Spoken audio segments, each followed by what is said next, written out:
I know most people are looking for how to draft a kit outfit. Now, this is a template of what I have. You see how beautiful this outfit is. So I will guide you through the processes of how to do this, how to get a good armhole, neckline, and also do the patterning, right? So if this sounds interesting, kindly watch to the very end. Don't forget to like, share, and subscribe to my channel.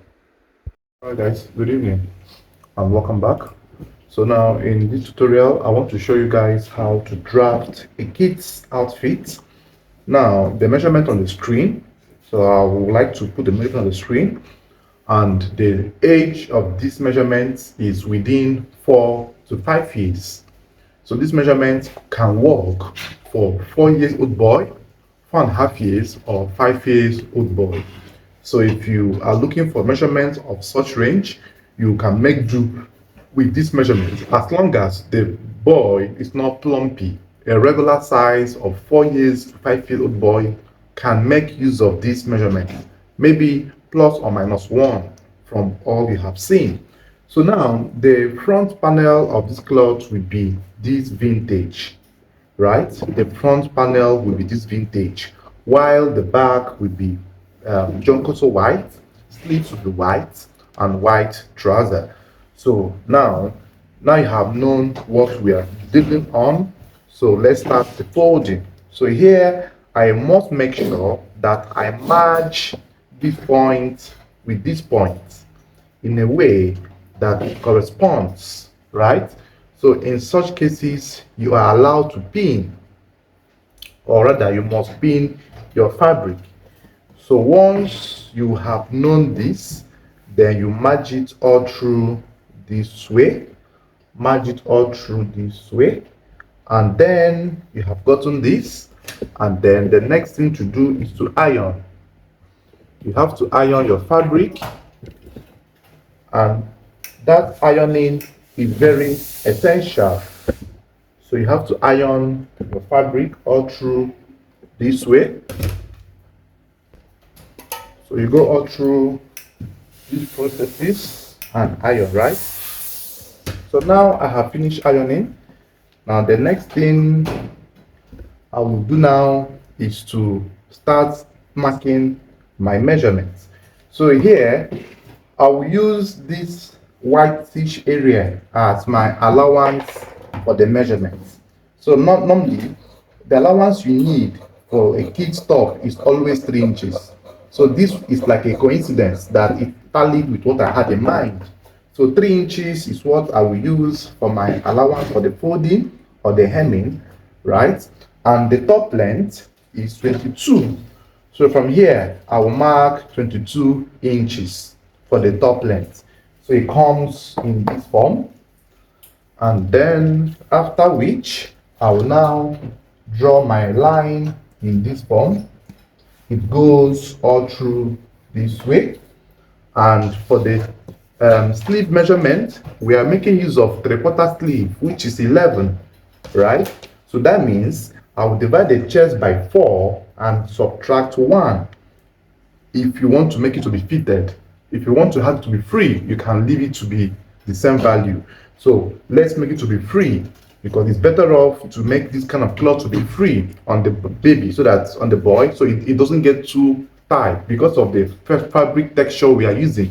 John Koso is better off on free outfit. Bear in mind that the measurement I gave on the screen is for a fitted measurement, right? So but on the drafting, we can use half an inch or 1 inch to lock the sides to give you that freeness I am talking about. But go ahead to retain the same formula or whatever I'm doing here in your own marking. So here the chest is 28, divided by 4 is 7. So you mark 7 inches here for the armhole, and then you extend the line all through this way. And after this, you now apply the chest of 28, which is 7, in this form, and add extra what? 2 inches. 2 inches here. And the next you will do is to mark your shoulder. So the shoulder we had is 12. Divided by 2, we have 6, plus half inch for the sleeve joining, that's 6.5. So here you place this way and come down by 2 inches and mark 6.5 in a slanted form, just like this, and then slope the front panel by 2 inches. 2 inches is ideal to give you that perfect fitting and finishing. So here the neckline measurement is 12. The neck formula, which I have always shown us now on the screen as well, is n/6 minus 0.3, which we serve for the width. Then for the depth, add half to that to get the depth. So the neck measurement is 12. Divided by 6, you have 2. Then minus 0.3, you have 1.7, right? So here you mark 1.7. That's 1/3 all through this way, and then add half to this to mark the depth. So 1.7 plus half will give us 2.2, right? So here you mark 2.2 for the neck depth. Please bear in mind that the neck formula calculation is very essential.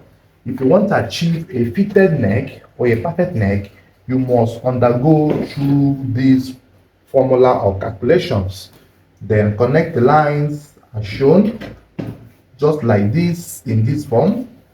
And the next thing you do is you tilt this ruler to come in by 1 inch downwards on the armhole line, and then make an arc that cut across the line by half an inch and goes back to the armhole depth all through this way, right? It comes up in this form, and place your pattern master in this way to lap on the neck edge and the neck depth, and then you connect all through this way.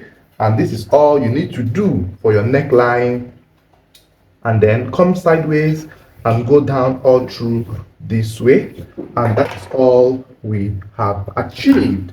So let's cut out this, and then I'll also guide you through to the process how you can also cut the back, cut every other components of this baby's outfits.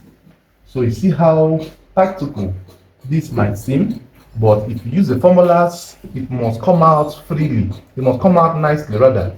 And make sure, if you love this video, don't forget to subscribe to my channel, please. Subscribe to my channel, it's very important, so that you will be getting updates on how to make nice outfits. I know this Xmas, most people will be looking out for such tutorials. That is why I am giving you this tutorial now.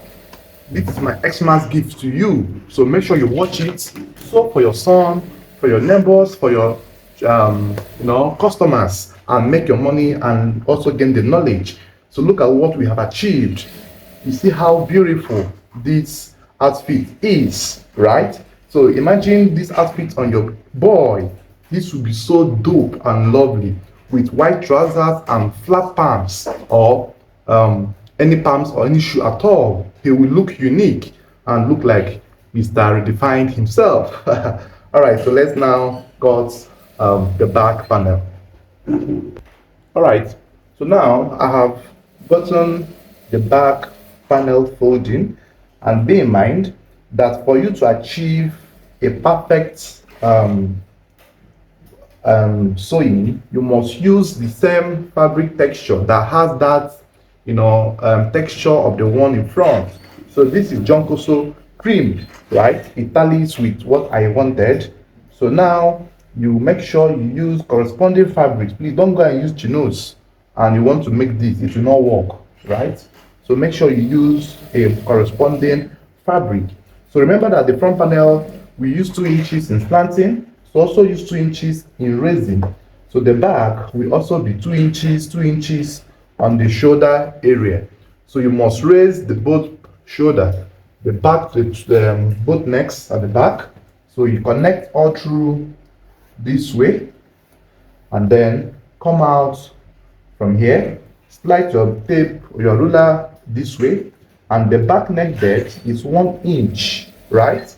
And then the reason I'm using this color chalk in marking so that you can see it, because I know most of you might not be able to see it if I use white, as I should have used white. But then you place your ruler in this slanted form and then connect all through this way. If you observe, this curve is going below the 1 inch we marked. It's intentional, right? It was not by error. So the reason for this is to make sure that the back neck is not high or even a V cut at the back after cutting. So let's cut out this. So I can just adjust a bit in this form and then cut all through this way. Cut all through this way. Cut all through this way. So this is what we will see. You see, right? You see how the cutting is giving you a replica of what it should be. Cut all through this way. And then after this, the next thing to do now is to fold the back panel to come in front. It comes out in this form. And then you trim off any excesses on the armhole area, just like this. And then you also trim excesses on the neckline area, just like this as well. So once you have gotten this trimming done, you know you have achieved a lot. So I will also take you through on how to cut the sleeve, and also try to watch the video on trouser drafting for this particular outfit, so that you will have a comprehensive knowledge on how all of these things can be achieved. So for the sleeve, we are making a 3/4 sleeve for this outfit. So you fold in this form and fold all through this way. Now there is a trick or the formula to fold this sleeve. The round sleeve of my client is 10 inches, that's the biceps, 10.5 rather, divide by 2, you have 5.25, and then add extra 3 inches to it. So this is the formula you use to fold such sleeves, right?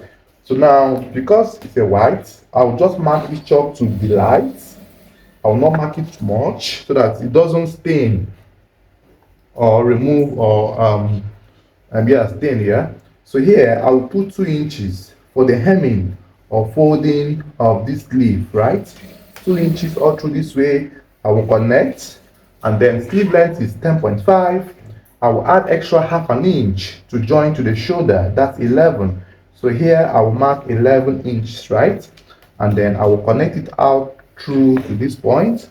The round sleeve there is 9, then 4.5 this way plus extra 1 inch, and then come down here by 3 inches, and then with your freehand sketch you go all through this way, and then come all through this way, and then go all through this way. Now the reason I am using a disjointed line is because of its white fabric, so that it doesn't stain, right? So always be careful whenever you're using color chalks on your materials. Even though I have the tailor's chalk that vanishes after ironing, but then that one is not bold enough. It doesn't show when you are making video. That one is only very much okay when you are sewing alone, or when you are marking alone without making videos, right? So the sleeve has been cut. Now the next I will show you as well is the facing. I think that does not really need much, but just see it in case you have any doubts or any confusion on that. So here I want to arrange the fabric and then cut out properly. Alright, so now we want to cut the back facing. So now I believe you must have watched or seen other things. Then just fold the fabric in this form and place the back panel to come somewhere here. So the back panel will be 2 inches beneath, or 1.5 inch beneath the facing. Remember that you have not folded, right? So this one will be 1 inch or 1.5 above this. Very important. So now after that, you will indicate the exact neckline from here, cut all through from there, and also cut from here as well. So cut from here all through this way. So the back facing has been cut. Now the last thing we are going to cut here will be the bias or the piping, right? Now I know most people do have issues on this, but after this video, you will no longer have issues on bias. So here, bias must be cut in a diagonal form. You know, this is the baseline, just like this, and this is also the side baseline, just like this. So on the intercept here, it goes in a diagonal form this way. This is called angle 45 degrees, right? Now don't mind the color chalk I'm using, so that the reason for this is so that you can see it. I should have used white, but you will not see it, right? So I will still clean it off with, by washing. So the measurement of the bias width is 2 inches, 2 inches width, and the length will be the neckline plus extra 5 inches or thereabouts. So I will make like 15 or 16. So here is very much okay for me, right? And then I will cut all through this way. So don't forget to like this video, comment, ask your questions, and I will reply you in the comment section. So this video will guide you on how to draft a perfect kit outfit. Even if you're a novice, once you can pedal the machine and follow instructions, you will be able to achieve great results. So try it out and give me a feedback. So I will send my number on the I'll put my number on the screen. So if you love what you're doing, give me a feedback on my WhatsApp handle. So that is all we have for the top drafting. So this outfit will be shoulder zip. It will be a shoulder zip at this point. Now for the shoulder zip, before you put shoulder zip, make sure that the shoulder is up to 4.5 inch. That's for the neck opening, to be able to enter the neck. If the shoulder remaining here is not up to 4.5 or 4, don't use shoulder zip, use flap in that case. So my customer's neckline is shoulder is good for shoulder zip. So this is all we have. Thank you for watching, guys. See you on the next episode. Bye bye for now.